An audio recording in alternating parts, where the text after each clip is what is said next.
पूरी मूवी धुरंधर एक तरफ बट रहमान डकैत एक तरफ। धुरंधर का नहीं पता, नाम से नहीं जानते, बट वो बोल रहे थे यार रहमान डकैत की पिक्चर देखने जाना है, रहमान डकैत को देखना है। अक्षय खन्ना ऐसा नहीं कि पहले बुरे एक्टर थे आज अच्छे एक्टर हो गए, एक्टर पहले से ही अच्छा है। या कहें कि रहमान डकैत का भूत अक्षय खन्ना के साथ आ गया। ये आदित्य धर ने एक नया ईडीएम क्रिएट किया है।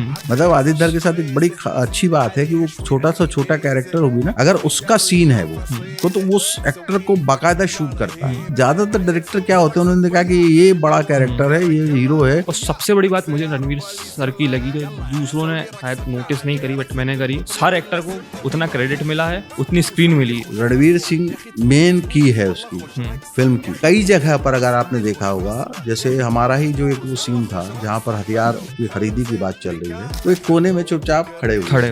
तो दरअसल ये अपने आप में एक बहुत बड़ी काबिलियत है, वो गट्स चाहिए उसके लिए। रणवीर सर की एक्टर डायरेक्टर पे भरोसा करना, ट्रस्ट करना, स्क्रिप्ट के साथ छेड़छाड़ नहीं करना जो बड़े एक्टर करते हैं। नहीं मुझे सूट नहीं हो रहा, मेरे हिसाब से ये स्क्रिप्ट कर दो। ऑरा को कम करना कैरेक्टर के हिसाब से, ये अपने आप में अद्भुत बात है ना, वो रणवीर सिंह ने किया है इसमें। सर अब अक्षय खन्ना पे आते हैं, अक्षय खन्ना सर पे। सर पूरी मूवी धुरंधर एक तरफ बट रहमान डकैत एक तरफ। मतलब उनका जो ऑरा था, अक्षय सर का ऑरा, मतलब उनने सर आग लगा दी। जो ऑरा उनने मेंटेन करा है, मतलब मूवी में जब जब रहमान डकैत आ रहा था, जब जब अक्षय खन्ना स्क्रीन पे आ रहे थे, सर फाड़ दे रहे थे वो स्क्रीन। और लोग इवन हमें जिम में मेरे जो बाहर देख रहा था, धुरंधर का नहीं पता, नाम से नहीं जानते, बट वो बोल रहे थे यार रहमान डकैत की पिक्चर देखने जाना है, रहमान डकैत को देखना है। बहुत सारे लोग रहमान डकैत पे ही गए मूवी। और जो मूवी का सबसे बड़ी बात, जो मूवी की पीआर एजेंसी टीम ने नहीं करी, जो दूसरी मूवीज के करते थे, ऑडियंस ने करी है मूवी की पीआर। रहमान डकैत, अक्षय खन्ना तो सोशल मीडिया पे नहीं है, बट उनकी मेन पीआर रहमान डकैत से हुई है, लोगों ने अप्रिसिएट किया। सर उनके साथ क्या एक्सपीरियंस रहा, और सेट में वो क्या सीरियस रहते थे? नहीं, गंभीर एक्टर हैं अक्षय खन्ना जी। हमारा एक सीन, 2 सीन उनके साथ मेरे थे। एक तो वो जब हथियार मंगाने की बातचीत चल रही है, और उसके बाद जब मुंबई में ब्लास्ट डायलॉग था रहमान डकैत की, मुंबई ब्लास्ट हो चुका, उसके बाद आके था। तो सीजन्ड एक्टर हैं और इसमें अच्छा रोल किया उन्होंने, जो बहुत ही फिट इन हुआ उनके साथ में। तो दरअसल बात यह है कि अक्षय खन्ना ऐसा नहीं कि पहले बुरे एक्टर थे आज अच्छे एक्टर हो गए, वो एक्टर पहले से ही अच्छा है। उसकी कई फिल्में मैंने देखी हैं, बहुत अच्छा एक्टर हैं वो। तो वो कई बार क्या होता है ना कि आपको जीवन में कभी कभी ऐसे रोल मिल जाते हैं जो आपके साथ बहुत चिपक जाते हैं, छाप छोड़ जाते हैं, है ना। तो वो रहमान डकैत भी अक्षय खन्ना के साथ हमें ये कहना चाहिए चिपक गया, या कहें कि रहमान डकैत का भूत उसमें लग गया, अक्षय खन्ना के साथ आ गया। तो वो अब जो कई बार हम लोग ये भी सोचते हैं एज एन एक्टर कि कोई एक ऐसा रोल मिले जिसको मैं करूं, जिसमें मज़ा आ जाए, वो बड़ा मुश्किल से मिलता है। और वही एक्टर का रोल होता है जिससे वो अमर हो जाता है। तो मुझे लगता है कि अक्षय खन्ना की ज़िंदगी में भी, पूरी ज़िंदगी में ये एक ऐसा कैरेक्टर उनका रहेगा। और भी फिल्में की, अच्छा किया, मैं ये नहीं कह रहा कि नहीं अच्छा किया, लेकिन ये उनके हिस्ट्री बुक में ये एक फिल्म रहेगी जो उनके पूरे ऑरा को और बढ़ाती है, डिफाइन करती और एक नए तरह से उन्हें डिफाइन करती है, बिल्कुल अलग तरह से डिफाइन करती है। ये फ़ायदा इस फिल्म में अक्षय खन्ना को ज़रूर मिला, और वो कहीं ना कहीं उस कैरेक्टर का भी काम है। जो ट्रेंड में चल रहा है कि रहमान डकैत की दी गई मौत कसाईनुमा होती है, बिल्कुल। और फिर वो स्पीच देते हैं, वो अस्सलाम वालेकुम लियारी बोलते हैं। बिल्कुल वही अभी मतलब अक्षय खन्ना सर का था कि इतने एक्टर हैं, बट उसके सामने जो उन्होंने छाप छोड़ी है इतने टाइम बाद, जो कमबैक हुआ है, बहुत मतलब मज़ा आ गया देख के अक्षय खन्ना सर को। मैंने वही कहा ना, मैंने कहा कि जैसे अब शोले में आपने फिल्म देखी होगी कि अमजद खान ने जो शोले में गब्बर कर दिया, वो गब्बर हो गया, है ना। पृथ्वीराज कपूर ने अकबर में जो अकबर कर दिया, वो अकबर हो गए। तो ऐसे ही ये फिल्म भी अक्षय खन्ना के लिए ऐसी फिल्म है कि उन्होंने जो रहमान डकैत कर दिया, तो वो एक माइलस्टोन बन जाता है कहीं ना कहीं आपके लिए।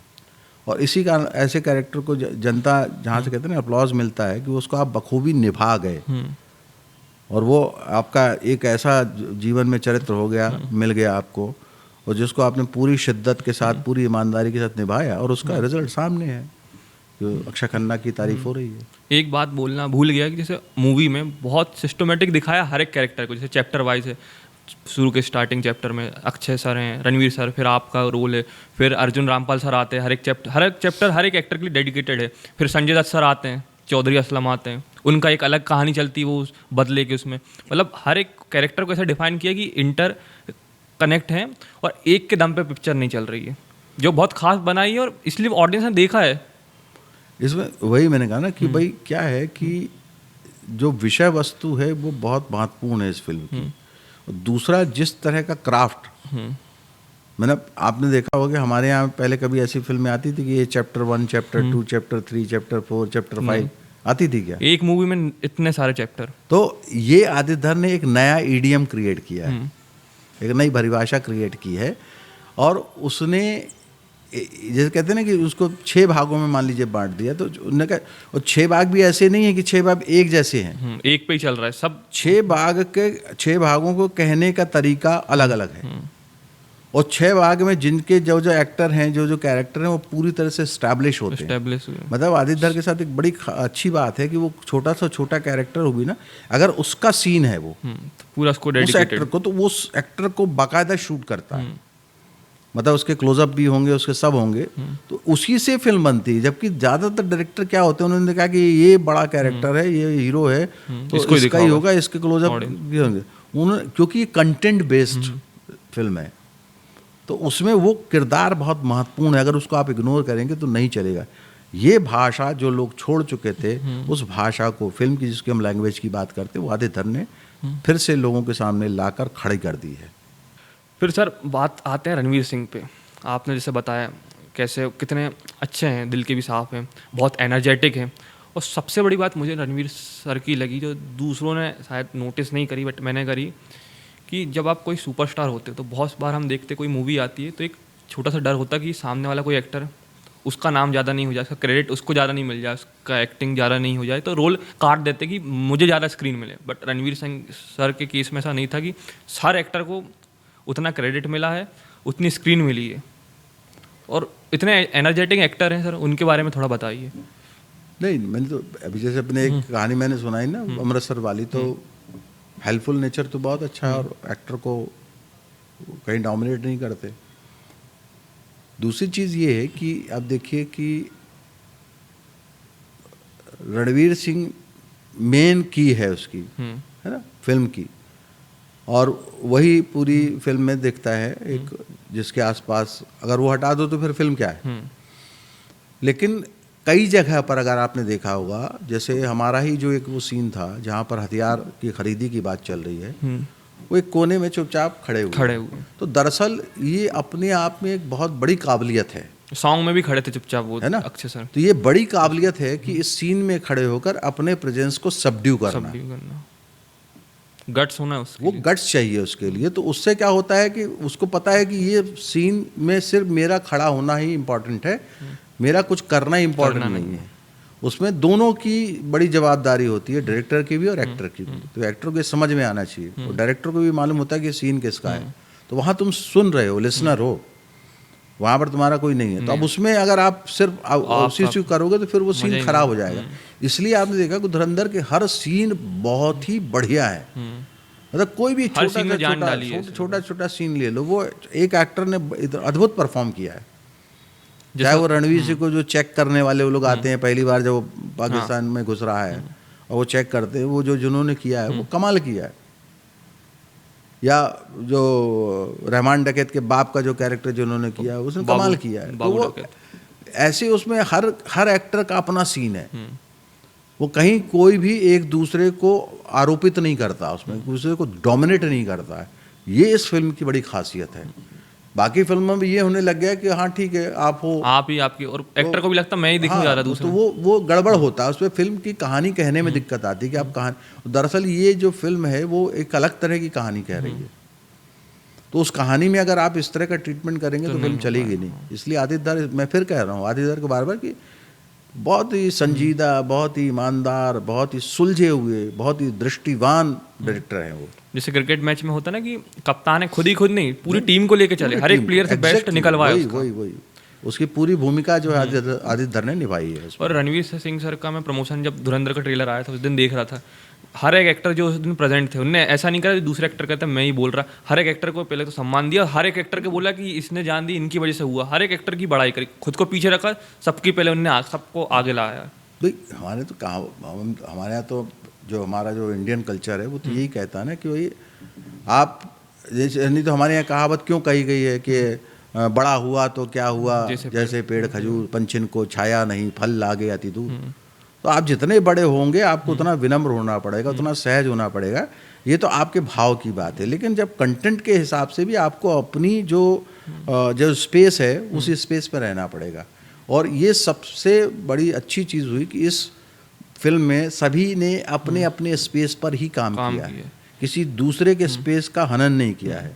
और इस सबसे बड़ी बात रणवीर सर की कि एक्टर डायरेक्टर पे भरोसा करना, ट्रस्ट करना, स्क्रिप्ट के साथ छेड़छाड़ नहीं करना जो बड़े एक्टर करते हैं। नहीं मुझे सूट नहीं हो रहा, मेरे हिसाब से ये स्क्रिप्ट कर दो। बिल्कुल, इस मामले में बहुत संजीदा है, ये मैंने देखा ना कि अपना जो है जितना बता दिया उतना ही करना है, देना है और बेस्ट देके अपना चुपचाप चले जाना। तो इसलिए कई जगह लगता है ना वो खड़े, मैंने कहा वो खड़े नहीं हैं, दरअसल अपनी एक बड़े, देखिए एक हर एक्टर का ऑरा होता है, भाई वो स्टार है, हीरो है, चार्म है, तो वो कहीं भी आएगा तो उसका ऑरा बड़ा हो जाएगा फिल्म में, लेकिन उस ऑरा को कम करना कैरेक्टर के हिसाब से, ये अपने आप में अद्भुत बात है ना, वो रणवीर सिंह ने किया है इसमें। अच्छा सर, अब धुरंधर 2 आ रही है, उससे लोग अभी से बहुत कुछ एक्सपेक्ट कर रहे हैं और अभी से इंतज़ार कर रहे हैं। धुरंधर 2 आ रही है, मतलब 19 मार्च जो ऑफिशियल डेट है उसकी वो अनाउंस हो चुकी है, सभी को पता है। और धुरंधर की जो एक तरह से हाइप है पूरे अभी तो चल ही रही है, क्योंकि अभी जनवरी, मैंने बोला धुरंधर कारमा भी चली रहा है। हाँ, तो हम ये कह सकते हैं कि 1 साल चली धुरंधर, 2025 से 2026 तक चल रही है, क्योंकि फरवरी तक चली जाएगी धुरंधर, पार्ट 2 भी चलेगा। तो 19 मार्च को ये रिलीज है, तो इसलिए अब सिर्फ धुरंधर 2 को बस लगाना है, मतलब जिसको बोलते हैं ना कि पर्दे पे लगा दो, बाकी उसकी पब्लिसिटी तो अपने आप हो चुकी है। अच्छा, फिर इसके बाद जब OTT पे आएंगी फिर उसका फिर से अलग बूम आएगा, OTT पे जिनने नहीं देखी, जो नहीं जा पाया, फिर उसका अलग चलेगा। भाई निश्चित रूप से कि हमारे देश की जो बड़ी जनसंख्या है, तो अभी भी पूरे ऐसे कहना कि 150 करोड़ लोगों ने देख लिया या 250 करोड़, वो संभव नहीं है, क्योंकि कई बार हमारे यहाँ जितने अभी जो सिनेमा हॉल हैं वो भी कम पड़ जाते हैं, है ना। तो उस लिहाज से तो, और फिर सबकी अपनी अपनी सहूलियत होती, सब अपने अपने हिसाब से जाके देखते हैं।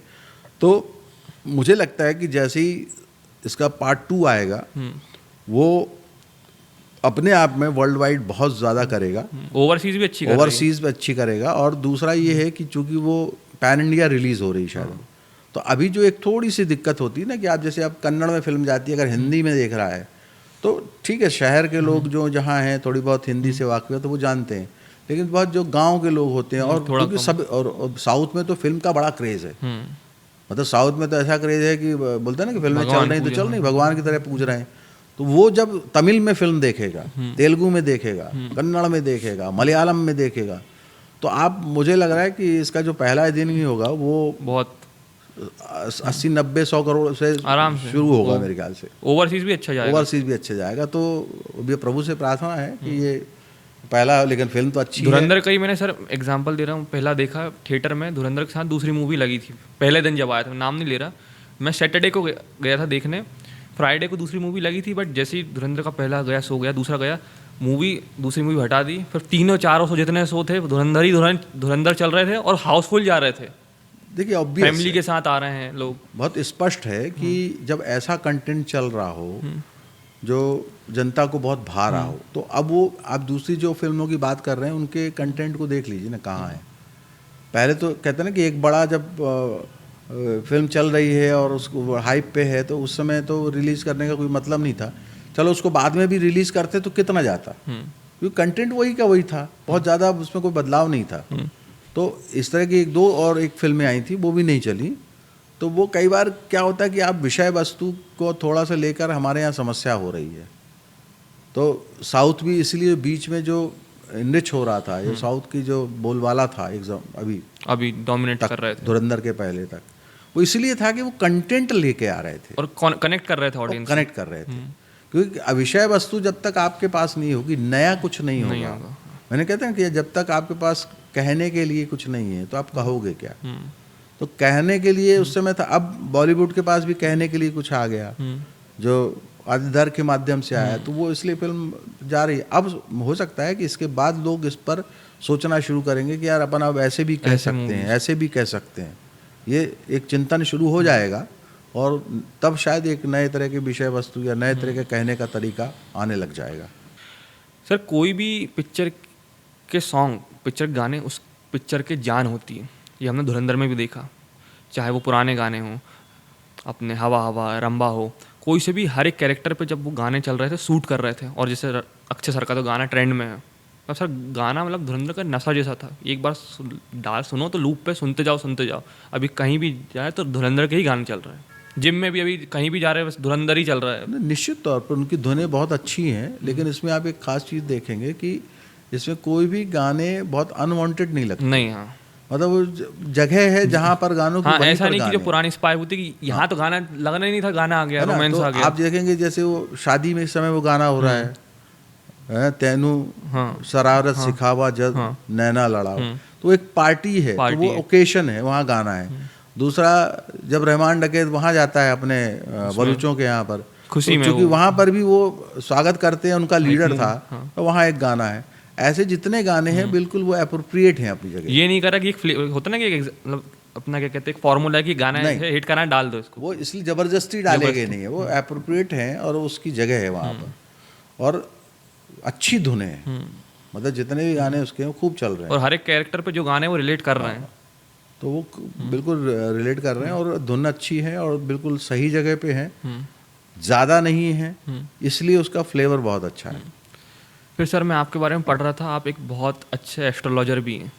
मैं हर पॉडकास्ट में क्वेश्चन पूछता हूँ और आपसे भी पूछूंगा कि आपकी किस्मत, एस्ट्रोलॉजी, आपकी कुंडली कितना बड़ा रोल प्ले करती है एक्टिंग में। मैंने बहुत सारे इंटरव्यू देखे अक्षय सर के, शाहरुख सर के, वो बोलते यार एक्टर मैं भी हूँ, मुझसे बहुत अच्छे एक्टर है, मुझसे बहुत अच्छे दिखने वाले हैं, बहुत सारों की मुझसे अच्छी बॉडी है, और मैं इतनी अच्छी एक्टिंग, चलो मेरी एक्टिंग कर रहा हूँ, बट बहुत सारों की मुझसे अच्छी एक्टिंग है और बहुत सारे आए भी मुझसे अच्छे एक्टर, बट इतने चले नहीं, मैं ही क्यों चला इतना। वो बोलते हैं कि कुंडली किस्मत बहुत बड़ा रोल प्ले करती है। अब इसके लिए एस्ट्रोलॉजी, बिल्कुल सही बात है ये, कि जैसे आप ये बोलते हैं ना कि एस्ट्रोलॉजी के सहारे ही रहेंगे, तो ऐसा नहीं, आप अपना काम करिए, ऊपर वाला अपना काम करेगा। आप अगर मेहनत नहीं करेंगे तो वो तो फिर कहते हैं ना कि फ्लूक होता है कि आप मान लीजिए किसी अरबपति के यहाँ पैदा हो जाएं, लेकिन अगर आपका भाग्य खराब है तो उस अरबपति को भी आप रोडपति बना देंगे। तो आपको कुछ करना तो ज़रूरी है। एस्ट्रोलॉजी उसमें हेल्प करती है आपको, कि अगर कोई चीज़ समय ख़राब चल रहा है तो उसको आप कैसे टाल सकते हैं, कैसे उसको कम कर सकते हैं, उसके प्रभाव को कम कर सकते हैं, उसमें एस्ट्रोलॉजी बहुत मदद करती है। और दुआएं भी काम आती हैं, मैं ये नहीं कहता कि दुआएं काम आती हैं। जैसे उसके एक बड़ा शेर, बहुत अच्छा शेर है कि उसको तो मुकद्दर से तेरे दर से मिला है, मुझको तो मेरा मुकद्दर ही तेरे दर से मिला है। तो कृपा भी काम करती है, वो तो है अपने, है ना। लेकिन कृपा के साथ में खास तौर से जब हम जिस मीडिया में काम करते हैं, वहाँ पर आपके पास कुछ होना चाहिए, वो भी कृपा से ही आता है, लेकिन उसमें अहंकार नहीं होना चाहिए और उसको तराशते जाना चाहिए, तब कृपा या एस्ट्रोलॉजी या और कोई भी जो स्पिरिचुअल प्रैक्टिस होती है वो काम आती है। उसके बिना कुछ भी नहीं होता। नहीं तो कई बार क्या होता है ना कि आप, इसलिए अभी जो एक बड़ी दिक्कत आ रही है इंडस्ट्री में कि लोग थक जाते हैं, फ्रस्ट्रेट हो जाते हैं, क्या करें क्या ना करें, और ख़त्म हो जाते हैं। दरअसल आपको जो हमारा जो अध्यात्म है या जो ज्योतिष है, वो आपको शक्ति देता है एक तरह से, कि आप कैसी भी स्थिति में, वश से वश स्थिति में भी आप कैसे खड़े रहें और जीवन को कैसे जिएं। ये एक दृष्टि आपको अध्यात्म देता है, एस्ट्रोलॉजी देती है। तो इसको उसमें शामिल करना चाहिए, मुझे लगता है, जो मेरा अपना अनुभव है। और अगर कवि की दृष्टि में भी देखें तो बहुत बढ़िया शेर है, फजल ताबिश भोपाल के कवि हुए हैं, उनका एक शेर है कि जो हम कहते हैं ना कि 2+2 लाइफ होती है, वो कभी नहीं हो सकता। नकर शुमार के हर शय गिनी नहीं जाती, नकर शुमार के हर शय गिनी नहीं जाती, ये जिंदगी है हिसाबों से जी नहीं जाती। तो हिसाब से तो हटना पड़ेगा। हिसाब का मतलब क्या हुआ, उसको आज की दृष्टि में अगर देखें तो हम मेटेरियलिस्टिक हो गया, भौतिक जगत हो गया। हिसाब जो कैलकुलेशन है उससे हटना पड़ेगा। जब कैलकुलेशन से आप हटेंगे तो आप कहाँ जाएंगे? आप अध्यात्म की तरफ जाएंगे, या एस्ट्रोलॉजी की तरफ जाएंगे, या रेकी की तरफ जाएंगे। तो आपको कुछ ना कुछ तो चाहिएगा। इसलिए 2+2 इसमें जीवन में भी कुछ नहीं होता। जैसे मुझे लगता है, ये मेरा ओपिनियन है कि एस्ट्रोलॉजी क्या है, हमारे कर्म है। जैसे हम कर्म करेंगे वैसे आपके ग्रह बोलेंगे। और जो मुझे ऐसा लगता है कि जैसे आप कर्म तो बहुत सारे लोग करते हैं, बट इस लेवल से आपको जो ये लेवल ले जाते हैं वो आपके ग्रह रहते हैं कि कुछ आपके अच्छे ग्रह रहते हैं, नक्षत्र रहते हैं, वो आपको सपोर्ट करते हैं आपके कर्म की वजह से और आपको एक अलग पोजीशन पे ले जाते हैं। भाई बिल्कुल करेंगे। देखिए क्या एस्ट्रोलॉजी को अगर समझना है तो ऐसे समझेंगे आप कि भाई जैसे आप कोई एक एटमॉस्फेयर क्रिएट करते हैं ना, भाई जब आपने बहुत अगरबत्ती यहाँ पर जला दी है, बहुत अच्छी सुगंध है, तो आपको अच्छा लगेगा ना। और मैं यहाँ पर कोई बहुत दुर्गंध वाला सामान रख दूँ तो आपको बुरा लगेगा। तो ये कैसे अच्छा और बुरा कैसे लग रहा है, आपके मन से लग रहा है ना। वो मन ने कहा कि अरे ये बड़ा अच्छा है, बहुत सुंदर है, वाह। और एक जब दुर्गंध आ गई तो उन्होंने कहा बहुत खराब है। मन आपका करता है, मन आपको नचाता है। तो मन को कहाँ से कंट्रोल करेंगे भाई, यहीं से तो होगा ना मन कंट्रोल। या तो एस्ट्रोलॉजी से जब हम बात करते हैं कि ग्रह की स्थिति अगर खराब चल रही है या कुछ चल रहा, तो उसकी जब हम रेमेडी करते हैं तो वो रेमेडी उसको सही पर्सपेक्टिव में सोचने के लिए विवश करती है ना। अगर वो हम कर ले, नहीं करोगे तो फिर तुमको उसका भोगना पड़ेगा। अच्छा, मेरे मन में अभी एक क्वेश्चन आया है। आजकल एस्ट्रोलॉजी में भी जो बहुत सारे रील्स होते हैं, यूट्यूबर्स होते हैं जो एस्ट्रोलॉजर है, वो कहीं ना कहीं अपने व्यूज़ गेन करने के लिए कुछ में डराते हैं। एग्जांपल देता हूँ, जैसे 2026 आया है, बहुत सारा राशि प्रेडिक्शन करते हैं, कभी कंफ्यूज कर देते। मेरी मिथुन राशि है, चलो मिथुन राशि का उन्होंने बोला कि अच्छा है, बट जैसे मेरा मूलांक, मैं 26 को पैदा हुआ हूँ, 8 है, तो मैं देख रहा था कि इस बार 2026 है जो सन का ईयर है, नंबर 1 का, और 8 है शनि का है, इन दोनों की चलती दुश्मनी। तो जो 8 नंबर वाले हैं मूलांक 8, 17, 26, इनका साल अच्छा नहीं जाएगा, बट मेरी कुंडली जो है राशि के हिसाब से तो अच्छा जाएगा साल, और इसके हिसाब से अच्छा नहीं बोल रहा है। तो कन्फ्यूजन लगता है, फिर लगता है कि कितना सही है, क्योंकि बहुत सारे न्यूमरोलॉजिस्ट ये भी बोल रहे हैं कि नहीं 8 का अच्छा जाएगा। देखिए उसमें हम बहुत ज़्यादा कैलकुलेशन में न जाएं। मैं तो एक सीधा साधारण सा उदाहरण दे के आपको समझाने की कोशिश करता हूँ कि हमको या तो डरते हैं या डराया जाता है। अब जैसे शनि महाराज हैं तो कहते हैं ना कि 7.5 आ गई तो अब तो बड़ा दुखद हो जाएगा, बड़ा मुश्किल हो जाएगा। आप ये भी तो देखो कि शनि दंडाधिकारी तो हैं, न्यायाधीश भी हैं, न्याय भी करेंगे, और टीचर भी हैं उतने अच्छे, सिखा के जाएंगे। तो आपको उस दृष्टि से भी उस ग्रह को लेने की ज़रूरत है। उसकी जो रेमेडी है, तो रेमेडी क्या होती है? रेमेडी में ये कहते हैं कि भाई तुम्हारा इस समय मान लीजिए 7.5 है और मेष राशि है, तो मेष राशि वालों की 7.5 थोड़ा सा कठिन जाती है, क्योंकि मेष राशि शनि को पसंद नहीं है, मंगल की राशि है और उसमें शनि नीच के हो जाते हैं, तो वो उनको राशि थोड़ा सा अच्छी नहीं लगती, तो कष्ट देंगे। तो उसमें क्या है कि आप अगर शनि महाराज को प्रसन्न कर रहे हैं, है ना, और उस शनि को महाराज को प्रसन्न करने के लिए क्या करना पड़ेगा? सिर्फ ऐसा नहीं कि तेल चढ़ाओ, वो सब चढ़ाओ, मैं उसका कोई विरोध नहीं करता, पर आपको ये देखना पड़ेगा कि भाई आप उस समय में, ऐसे समय में आप किसी के साथ अन्याय ना करें, अपने कर्म अच्छे करें, अपने कर्म अच्छे रखें, आप लोगों से अच्छा बिहेव करें, लोगों की मदद करें। तो जैसे ही आप ये करना शुरू करते हैं तो वही शनि आपके बड़े मेहरबान हो जाते हैं। और प्रेडिक्शन में भी जैसे मैंने कहा 8 और 10 का बताया, आपकी खुद की कुंडली भी बहुत मैटर करती है, क्योंकि ये तो एक आंशिक इन्फॉर्मेटिव है, इससे आप बता नहीं सकते कि कुंडली ही मैटर करती है, क्योंकि जिस समय आप पैदा हुए हैं, जिस तारीख में, माह में और जिस साल में जन्मे हैं, है ना, वो, और जिस स्थान पर जन्मे हैं, जिस समय जन्मे हैं, वो ही मैटर करता है। उसी से ही बहुत एक्यूरेसी आती है, नहीं तो आप बोलते कुछ भी रहो, गोचर में चीज़ें बदलती रहती हैं, उससे कुछ नहीं होता। जैसे शनि ग्रह का मैंने कहीं रील देख रहा था, विराट कोहली की कोई कुंडली एनालिसिस कर रहा था, उन्होंने बोला इनके कोई ऐसे बड़े राजयोग नहीं थे, बट इनके डिसिप्लिन, मेहनत और वर्कआउट इनने शनि ग्रह को अच्छा करा है। देखिए राजयोग नहीं थे, ये भी जब कहते हैं ना कि नहीं है तो नहीं है, ऐसा कुछ भी नहीं है। अगर हमारे यहाँ देखिए सारा साइंस जो है, पहले तो मैं इसको और बता दूं कि आयुर्वेद जब तो हमारे यहाँ आया, अथर्ववेद से पूरा आयुर्वेद निकला, तो आयुर्वेद में पहले एस्ट्रोलॉजी थी, ठीक है। अब आयुर्वेद में एस्ट्रोलॉजी हट गई है, बहुत सारे लोग नहीं जानते हैं। तो नाड़ी का ज्ञान होता था, नाड़ी वैद हुआ करते थे, जितनी 300-350 नाड़ियाँ होती थी, वो सब का था, और वो एस्ट्रोलॉजी भी जानते थे। तो वो पहले जब दवा देते थे, मरीज कोई भी सामने आए, तो वो कुंडली भी देख लेते थे, और वो देखते थे कि ये ग्रह दशा के कारण ये चीज़ें हो रही हैं और ये डिजीज़ है, तो उसका उपाय भी करते थे, फिर दवाई देते थे। तो बहुत साइंटिफिक अप्रोच था, ऐसा नहीं कि दवाई आपके सिम्टम्स तो दे ही रहे हैं, पर ग्रह क्या कह रहा है उसके अकॉर्डिंग भी दे रहे हैं, तो ग्रह की रेमेडी भी करते थे, तो ज़्यादा जल्दी ठीक होता था। तो हमारे यहाँ सारी चीज़ें एक दूसरे से जुड़ी हुई हैं, अलग कुछ भी नहीं है। तो उसको हमको ये देखना पड़ेगा, जोड़कर तमाम चीज़ों को देखना पड़ेगा, नहीं तो आप उसके अलग अलग भेद करते रहेंगे। सर एक क्वेश्चन था, जैसे हम इंडियंस कोई नया बिजनेस करते हैं, कुछ भी नया करते हैं, तो हम अपनी कुंडली देखते हैं, मुहूर्त देखते हैं, किस मुहूर्त में करें, सफलता मिलेगी या नहीं मिलेगी। सेम ऐसे मूवीज़ में होता है बॉलीवुड में, जैसे सपोज धुरंधर आ रही थी कि किस मुहूर्त पे रिलीज़ करें, किस टाइम पे ट्रेलर रिलीज़ करें या मूवी करें, या कितना वो करेंगी, सब देखता है थोड़ा। नहीं, वो सब काम करते हैं, मैंने कहा ना। लेकिन देखिए, सबसे बड़ी जो बात मैंने आपको कही कि हमारे यहाँ सब चीज़ जुड़ी हुई है। तो अगर आप सत्य के साथ हैं, अगर कोई बात सच कह रहे हैं, तो सच तो हमेशा ही सच होगा, है ना।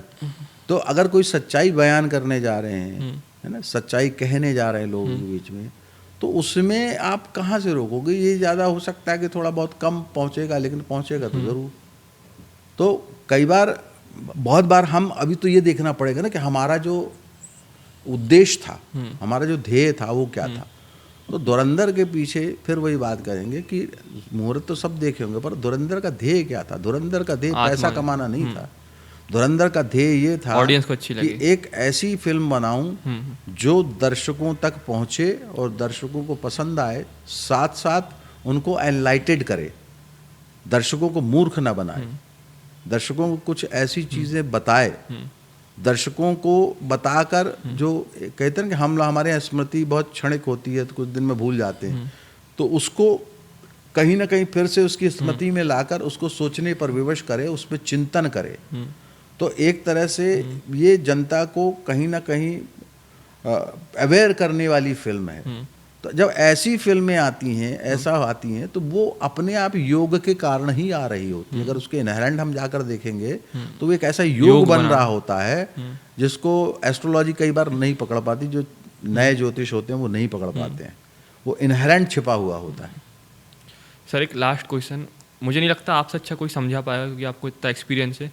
यंग हमारे जो इंस्पायरिंग एक्टर है यूथ को, आजकल इनको लगता है कि रील पे आ जाओ, इंस्टाग्राम पे जाओ, थोड़ा बहुत वायरल हो जाओ, रील्स बना लो, उससे हमें चांस मिल जाएगा। बट जो रॉनेस है, जो क्राफ्ट है, जो एक्टिंग है, उसको ये नेगलेक्ट करते हैं, उसको सेकेंडरी बना लिया, प्राइमरी ग्लैमर की तरफ ज़्यादा जा रहे हैं। तो उस पर थोड़ा आप बताइए। देखिए, सबसे महत्वपूर्ण बात यह है कि अगर आप जिस विषय में काम कर रहे हैं, अगर उस विषय को अच्छी तरह नहीं जानेंगे, तो 4 झूठे लोग आप खड़े कर लो, उनसे ताली बजवाओ रोज, उससे कुछ होना नहीं है। वो अल्टीमेटली आपको भी पता रहता है और आपको भी उससे कभी सेटिस्फेक्शन खुद को नहीं होगा, क्योंकि मैं अभी क्या जानता हूँ और क्या नहीं जानता हूँ ये मुझे अच्छी तरह से पता है। तो मैं अपने साथ बेईमानी कर रहा हूँ।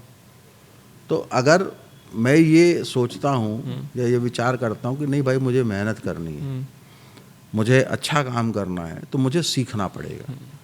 तो सारे जो यंगस्टर एक्टर आ रहे हैं, तो वो मैं यही कहता हूँ कि हमेशा ये बात कहता हूँ कि भाई थिएटर करने आए हो तो इसलिए नहीं कि 4 दिन आप करके फिर इंस्टाग्राम पे फटाफट डालने लगो जिससे आप हिट हो जाओ।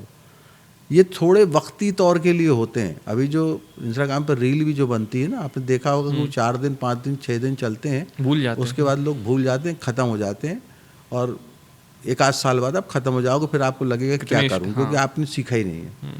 पर जैसे मेरी ट्रेनिंग का जो अपना अनुभव है कि भाई मैंने डिप्लोमा किया ड्रामा में, उसके बाद फिर मैं रंगमंडल भारतवन में 17 साल बतौर एक्टर काम किया और देश और विदेश के तमाम बड़े बड़े डायरेक्टरों के साथ काम किया, उनका काम देखा और लगातार काम किया और प्रैक्टिस की, पढ़ा लिखा, कविता पढ़ी, उपन्यास पढ़ा, कहानी पढ़ा, वो सब पढ़ना ज़रूरी है। तब आज जाके मुझे भी लगता है कि हाँ, कुछ तो हमारा ज्ञान बढ़ा और हम सही रास्ते पर हैं। क्योंकि अभी सोशल मीडिया आपको हाइप तो बहुत दे देगा 4 दिन के लिए, 5 दिन के लिए, पर उसके बाद फिर कुछ होना नहीं है, क्योंकि आपकी जर्नी खत्म हो, उसके बाद एक फ्रस्ट्रेशन बढ़ेगा और फिर आपको दिक्कत होगी कि अब मैं क्या करूं। तो माध्यम तो ज़रूरी है। जैसे हम कहते हैं ना, हमारा थिएटर का मीडियम है, फिर फिल्म का मीडियम है, फिर सोशल मीडिया के बहुत सारे प्लेटफॉर्म्स हैं, आजकल तो OTT भी आ गया है। तो उस पे ही भरोसा आप करेंगे तो वो तो एक माध्यम है ना, क्लास नहीं है। आपके पास क्या है, उस माध्यम पे भी आप क्या कहना चाहोगे। जैसे मैं कैमरा भी सामने लगा है, तो कैमरा तो एक माध्यम है ना। अभी यूट्यूब पे आएगा कि OTT पे आएगा, कहाँ पे आएगा, लेकिन मेरे पास कहने के लिए क्या है। अगर मेरे पास कहने के लिए कुछ भी नहीं है तो ये इसमें क्या 4 चांद लगा लेगा, ये कुछ भी नहीं कर सकता। कैमरे में भी अगर मुझे एक्टिंग करनी है तो मुझे एक्टिंग आनी चाहिए, तब तो मैं एक्टिंग करूँगा ना। तो माध्यम अपने आप में कुछ नहीं करता। उस व्यक्ति को जो उस माध्यम में काम कर रहा है, उसको अपने आप में इक्विप्ड होना पड़ेगा और उसको पढ़ना लिखना पड़ेगा, मेहनत करनी पड़ेगी और यदि एक्टर बनना है तो उसके लिए अच्छा काम करना पड़ेगा, उसके लिए जितनी डिसिप्लिन है उस डिसिप्लिन में काम करना पड़ेगा, सीखना पड़ेगा, तब कहीं जाके आप कुछ कर पाएंगे। तो जैसे हम लोग थिएटर के प्रैक्टिशनर हैं तो हमको पता है कि हम जब कबीर पढ़ते हैं या तुलसी पढ़ते हैं या शंकराचार्य जी के बारे में जानते हैं तो बहुत सारी चीज़ें ज़िंदगी में आपको उससे मिलती हैं। तो सिर्फ चंद चीज़ें, चंद मौकरी करके उससे ज़िंदगी पूरी कटेगी नहीं। तो उसमें ईमानदारी के साथ काम करें, खूब पढ़ें, खूब लिखें, कविताएं पढ़ें, उपन्यास पढ़ें, कहानी पढ़ें, डिफरेंट कैरेक्टर्स के बारे में जानें। और हमारी जितनी परंपरा, संत परंपरा बहुत बड़ी परंपरा है जो आपको जीवन जीना भी सिखाती है और कैसे आप मूव करें ज़िंदगी में ये भी सिखाती है। तो उससे आप इनरिच होंगे। शॉर्टकट्स मत अपनाएं, क्योंकि ये मीडिया में तो आप कभी भी आप कर दें, कोई एक अच्छा परफॉर्मेंस जब आपका आएगा तो वो आ जाएगा। लेकिन सिर्फ कि हम कुछ नहीं बचपना ही कर रहे हैं या बचकाना कर रहे हैं तो वो बचपना और बचकाना ही रहेगा, इससे ज़्यादा कुछ नहीं होना है। आप किसी भी प्लेटफॉर्म का इस्तेमाल कर लें तो उसके लिए आपके पास कंटेंट होना चाहिए। इसलिए हमेशा बात की जाती है कंटेंट क्या है। कंटेंट तो है, लेकिन कंटेंट के साथ साथ अगर उसको प्रस्तुत करना आपको नहीं आता, प्रेजेंटेशन है ना, उसको आपको एग्जीक्यूट करना नहीं आता है, उसको आपको करना नहीं आता है, तो फिर आप कैसे करेंगे। इसलिए मेहनत करना ज़रूर पड़ेगी। और जैसे कबीर का एक दोहा याद आ जाता है ये बात कहते कहते मुझे, तो वो कहता है कि कबीरा जब हम गावते तब जाना गुरु नाही। हम जब बहुत कहते थे, बहुत बात करते थे, गाने का अर्थ यहाँ पर ये है, तब जाना गुरु नाही, तब गुरु नहीं था। अब गुरु दिल में देखिया गावन को कछु नाही। तो जब ज्ञान आ जाता है ना आपके पास तो फिर कहने के लिए आपके पास कुछ बचता नहीं है, अब क्या कहें। तो कम से कम इतनी स्थिति ना हो, लेकिन इतनी स्थिति तो हो जाए कि आप समझने लग जाओ चीज़ों को। नहीं, और इन लोग का है कि हम बस उनको लगता है कि हम अगर हमने रील बना ली अच्छी, इंस्टा पे फेमस होगा तो हमें रोल मिल जाएगा। नहीं मिलेगा, नहीं मिलेगा। क्योंकि आप देखते हैं, जैसे मैं उदाहरण दे दूं कि अच्छा नहीं लगता, कई बहुत बार उदाहरण दें कि कई ऐसे एक्टर होते हैं जो फिल्म में बहुत एक पर्टिकुलर कास्टिंग में काम करते हैं, उनका पिक्युलर होने की वजह से उनको एक फिल्म मिलती है, एक ही तरह का रोल, है ना। उस फिल्म के बाद वो किसी दूसरी फिल्म में नहीं दिखते। तो अब वो सोच ले कि मैंने ये हो गया, मैंने ये काम कर लिया, तो उससे कुछ होगा नहीं। आपको सीखना भी, वर्सेटाइल करना पड़ेगा, वर्सेटाइल होना ही पड़ेगा। और उसके लिए पढ़ना, लिखना, समझना, देखना, ये सब कुछ करना पड़ेगा आपको और अपने ऊपर काम करना पड़ेगा, तभी आप कुछ कर पाएंगे। नहीं तो आप फिर एक उसके लेके रह जाएंगे। बिकॉज एज एन एक्टर आप हर एक कैरेक्टर को जीते हो, यू हैव टू लिव, मतलब आपको ढालना है, आपको उस टाइम के लिए उस कैरेक्टर में जीना है उस कैरेक्टर को। बिल्कुल, एक तरह के हो जाएगा तो आप कर ही नहीं पाओगे।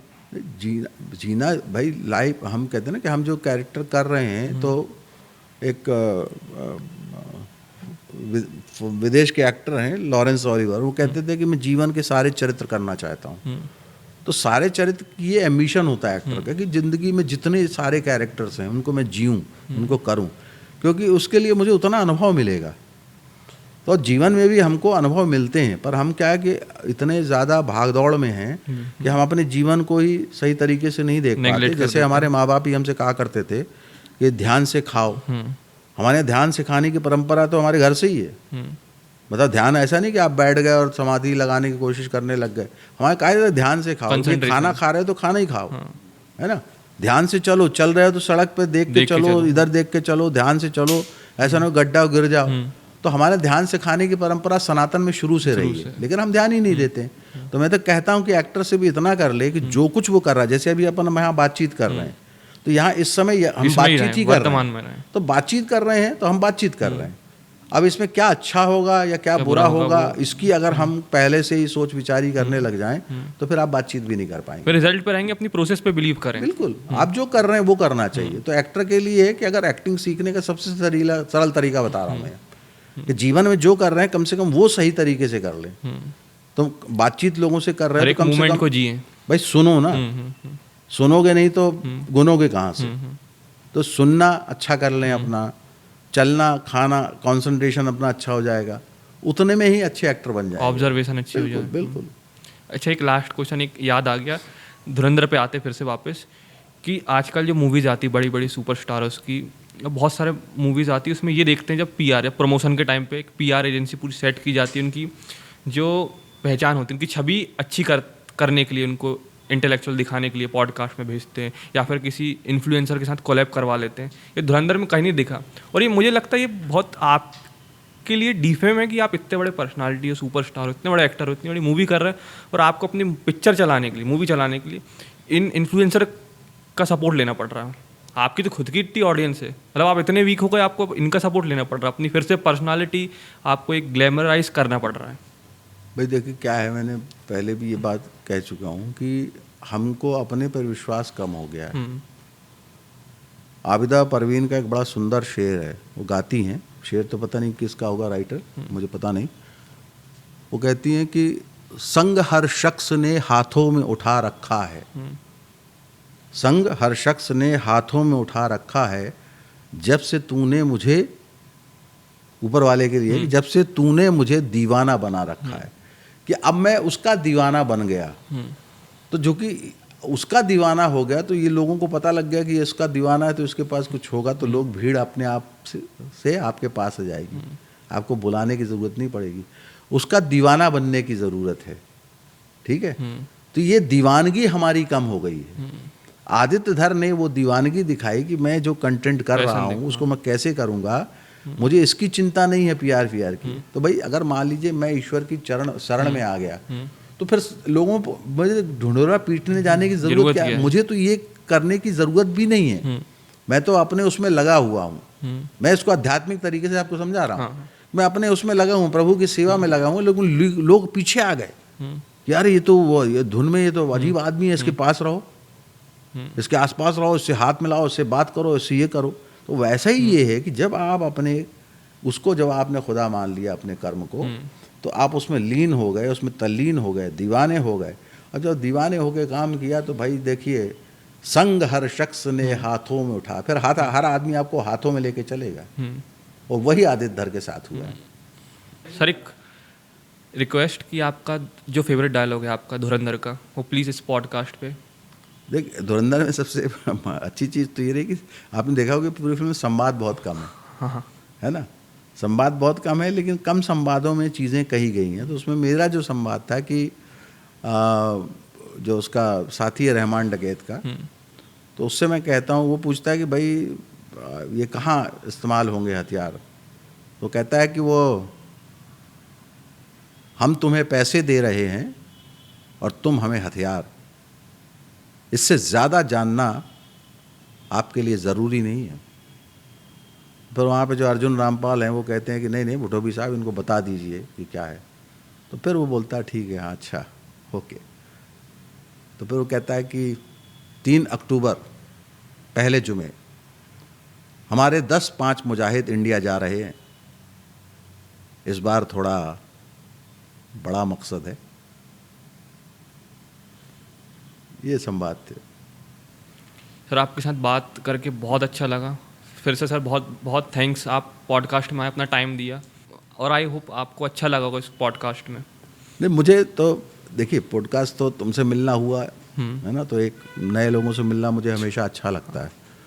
और पॉडकास्ट तो इसलिए है कि जो हम सोच रहे हैं, जो हम कर रहे हैं, हमारे जो विचार हैं, वो दूसरे तक भी पहुँचे, और अगर उससे किसी का कुछ थोड़ा सा भी अच्छा हो सकता है तो उससे एक आनंद का विषय रहता है। तो इसके लिए चूँकि आज मैं यहाँ आपने बुलाया, तो ये एक मौका दिया है मुझे भी, क्योंकि मैं मानता हूँ कि वो हर आदमी की अपनी अपनी मंजिल, अपनी अपनी रीच होती है। तो आपके माध्यम से मैं उस मंजिल या उस रीच पर भी पहुँच जाता हूँ। तो इसके लिए आपका बहुत बहुत शुक्रिया कि आपने मुझे बुलाया इस पॉडकास्ट में। नहीं सर, इट्स माय प्लेजर, क्योंकि मैंने स्टार्टिंग में ही बोला था पॉडकास्ट की कि मैंने सही में सोचा नहीं था कि जब मैं धुरंधर देख रहा था कि एक one of the best finest actor के साथ, धुरंधर के कास्ट के साथ पॉडकास्ट करूँगा, और वो इतनी जल्दी करूँगा। नहीं, वही मैंने कहा ना कि देखिए क्या होता कि योग होते हैं ये, कब मुलाकात कब किससे होगी, इंतज़ार तो हमने बहुत लंबे समय से किया। लेकिन यह है कि हर के एक, जैसे कहते हैं ना कि खिलने का एक समय होता है, तो खिलने का समय कब आएगा ये आपके हाथ में नहीं होता। यहीं पर एस्ट्रोलॉजी आती है कि आपको अपने कर्म को तो जानना चाहिए, कर्म में एक्सपर्ट होना चाहिए। आप वो उसको कैसे प्रस्तुत कब कर पाएंगे, ये उसके ऊपर डिपेंड होता है। और ये कई बार आपकी इच्छा शक्ति पर भी डिपेंड होता है। एक बड़ा अच्छी कहानी याद आती है बुद्ध की, कि पूर्ण उनके शिष्य थे, तो वो बोले कि साहब अब मैंने तो आपके साथ रह के बहुत कुछ सीख लिया है, तो अब मैं लोगों को उपदेश देने के लिए जाऊं, तो बुद्ध ने कहा, ये ओशो सुनाते हैं ये कहानी। तो बुद्ध ने कहा हाँ जाओ, लेकिन ध्यान रखो कि जो तुम कहने जाओगे तो लोग हो सकता है कि तुम्हें मारें। तो उन्होंने कहा ठीक है साहब, अच्छी बात कहने के लिए अगर लोग मुझे मारते हैं तो मैं सह लूँगा। बोले हो सकता है पत्थर भी मारे तुमको, तो बोले वो भी मैं सह लूँगा। तो बुद्ध ने कहा फिर हो सकता है कि वो तुम्हें जान से भी मार डालें। तो बोले अगर सही बात, सही ज्ञान देने के लिए अगर मुझे मरना भी पड़ा तो मेरा जीवन सार्थक होगा। सार्थक है। तब बुद्ध ने कहा कि बुद्ध पूर्ण, अब तुम पूर्ण हुए और तुम जाओ और जाकर ज्ञान बांटो। तो ऐसा ही ये है कि हमको भी अपने आप को पूर्ण बनाना पड़ेगा। और इसलिए हमारे यहाँ तो हम तो पूर्ण पहले ही से, हमारे यहाँ वो कहा जाता है ना, पूर्ण मदः पूर्णमिदं पूर्णात् पूर्णमुदच्यते पूर्णस्य पूर्णमादाय पूर्णमेवावशिष्यते। है ना, पूर्ण से पूर्ण निकलता है और पूर्ण में से पूर्ण को घटा दो तो भी पूर्ण ही बचता है ना। पूर्ण ही सब कुछ है, तो हम भी पूर्ण हैं। इसलिए हम ये मान के चलते नहीं हैं। हम इसलिए कई बार होता है कि हम शंका में आ जाते हैं कि हम पूर्ण हैं। बस वो ईश्वर की शरण में रहें तो आपको वो ज्ञात हो जाएगा कि आप पूर्ण हैं। तो आप सबको आई होप पॉडकास्ट बहुत अच्छा लगा होगा। अच्छा लगा तो लाइक करना, सब्सक्राइब करना और इस पॉडकास्ट को ज़्यादा से ज़्यादा लोगों के पास पहुंचाना, शेयर करना। धन्यवाद। Thank you so much.